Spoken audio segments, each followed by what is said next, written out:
मत्स्य में आज एक नया सूर्य उदय हुआ है। मत्स्य का राजा मैं पहले भी था, परंतु स्वतंत्रता का आभास नहीं होता था मुझे। आज वर्षों के पश्चात यहाँ की वायु में स्वतंत्रता अनुभव कर रहा हूं मैं। अनुभव हो रहा है कि मेरे पास भी शक्ति है। अब मुझे हस्तिनापुर से युद्ध होने का कोई भय नहीं। जिसके पास तुम्हारे जैसा हितैषी हो, उसे कैसा भय कंक? तुम्हारे प्रोत्साहन से आज फिर से मैं स्वयं को एक शक्तिशाली राजा अनुभव कर रहा हूं। महाराज, मनुष्य को शक्ति आत्मविश्वास से मिलती है।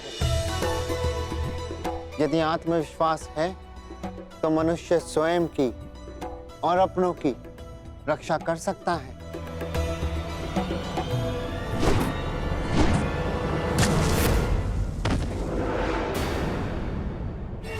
सावधान, आक्रमण हुआ है। तुम्हारा भय उचित था कंक।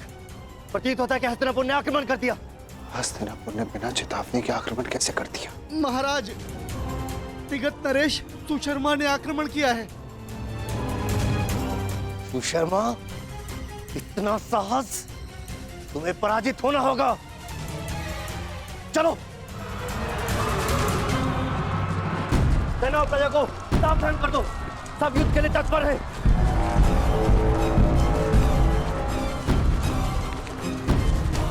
ये जानते हुए भी कि मत्स्य दुर्योधन का मित्र राज्य है, सुशर्मा ने आक्रमण का साहस किया। ये तब तक संभव नहीं जब तक उसे किसी बड़ी शक्ति का समर्थन प्राप्त न हो। इसका अर्थ ये सब दुर्योधन ने करवाया।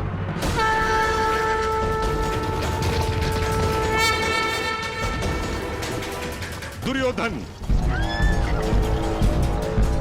युवराज, सतर्क ध्वनि का स्वर सुन रहे हैं आप?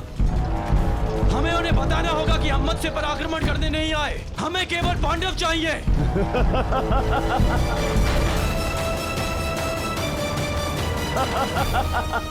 मित्र, उनका सतर्क होना स्वाभाविक है, क्योंकि विराट पर आक्रमण हो चुका है।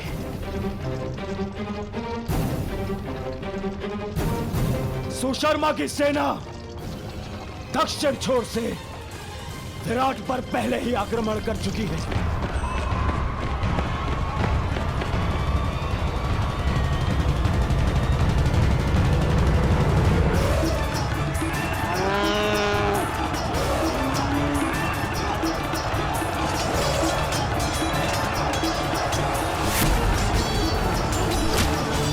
इस योजना के विषय में हमें बताना तुमने उचित नहीं समझा दुर्योधन। मैं हस्तिनापुर का युवराज हूं। मुझे अपनी हर एक योजना सबको बताने की आवश्यकता नहीं है। आज पांडवों के अज्ञातवास का अंतिम दिवस है। विराट नगर के दक्षिण द्वार पर सुशर्मा ने आक्रमण किया है।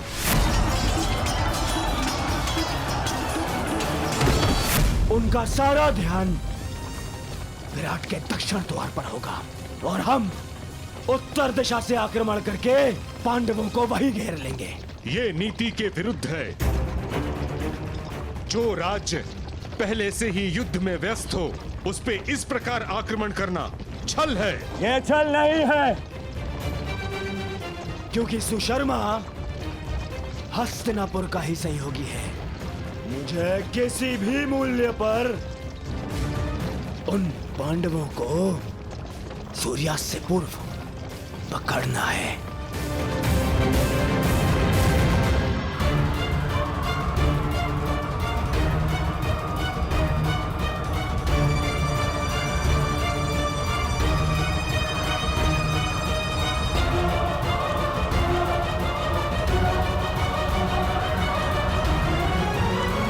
दक्षिण द्वार पर आक्रमण की सूचना सुनते ही वो पांडव उत्तर दिशा से निकलने का प्रयास करेंगे।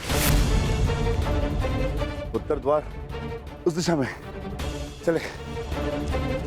परंतु उन्हें इस बात का भान तक नहीं होगा कि उनका अज्ञातवास भंग करने के लिए हम वहां पहले से ही उपस्थित होंगे, पहले से ही।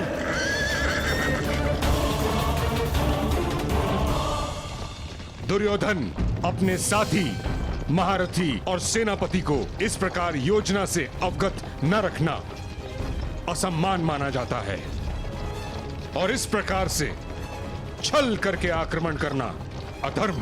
मैं आपको साथ केवल इसलिए लाया हूं पितामह, ताकि आप सब इस बात के साक्षी हो सकें कि मैंने पांडवों का अज्ञातवास धर्म सम्मत भंग किया है।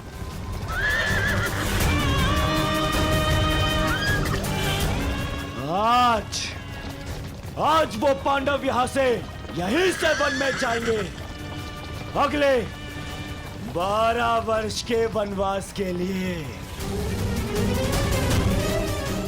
चलो सारथी, गति बढ़ाओ, आगे बढ़ो। मामाश्री, आपको अपनी योजना पर विश्वास है ना? मुझे पूर्ण विश्वास है दुर्योधन। पांडव विराट नगर से बाहर निकलने के लिए उत्तरी द्वार का ही प्रयोग करेंगे। देख लेना तुम।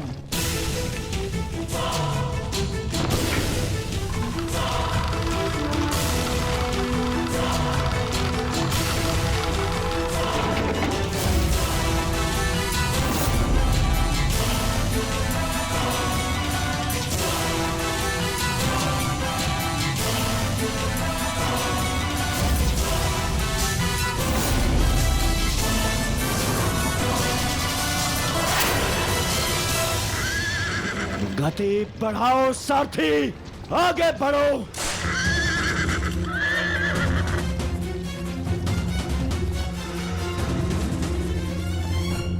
बस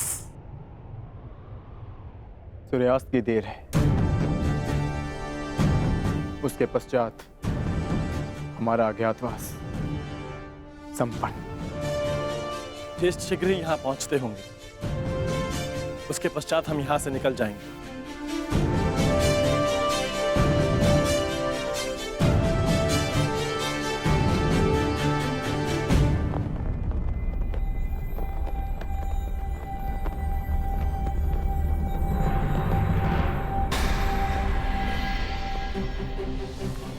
मत्स्य ध्वज को हटाया जा रहा है। हमें शीघ्र ही यहाँ से प्रस्थान करना होगा। नहीं,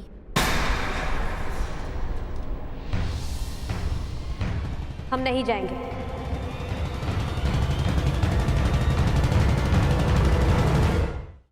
परंतु क्यों?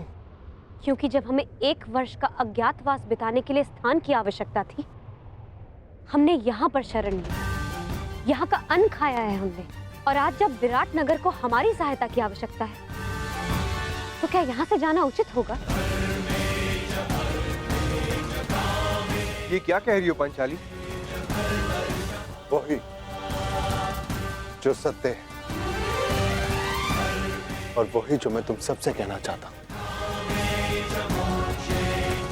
यदि विराट नगर में हमें छिपने का स्थान नहीं मिलता, तो अब तक हम सब पकड़े जाते और फिर से वनवास काट रहे होते। ये समय विराट राज का ऋण चुकाने का। परंतु ज्येष्ठ, उन्होंने हमें पहचानकर सहायता नहीं की थी, उन्होंने हमें काम पर रखा। तो इस नाते वो हमारे स्वामी हुए और बिना उन्हें सूचित किए हमारा यहां से जाना भी अधर्म है। धर्म? इसी धर्म के कारण हमें द्यूत में हार मिली, इसी धर्म के कारण आपने फिर से द्यूत खेला। परंतु अब नहीं ज्येष्ठ, केवल एक बार हमारी बात मान लीजिए। पांचाली के खुले काले केशों को देखिए, उस प्रतिज्ञा का स्मरण कीजिए जो हम सबने मिलकर ली थी। अज्ञातवास पूर्ण होने के पश्चात हम विराट नगर को फिर से मुक्त करा लेंगे ज्येष्ठ। परंतु उस कलंक से स्वयं को कैसे मुक्त करेंगे आर्य, कि अपने सहायक को संकट की घड़ी में अकेला छोड़ाए हम? यदि जाना है तो जाकर एक बार विराट राज से कह देते। उनको बताना पड़ेगा कि हम पांडव, वीर पांडुपुत्र कायरो की भांति जा रहे हैं।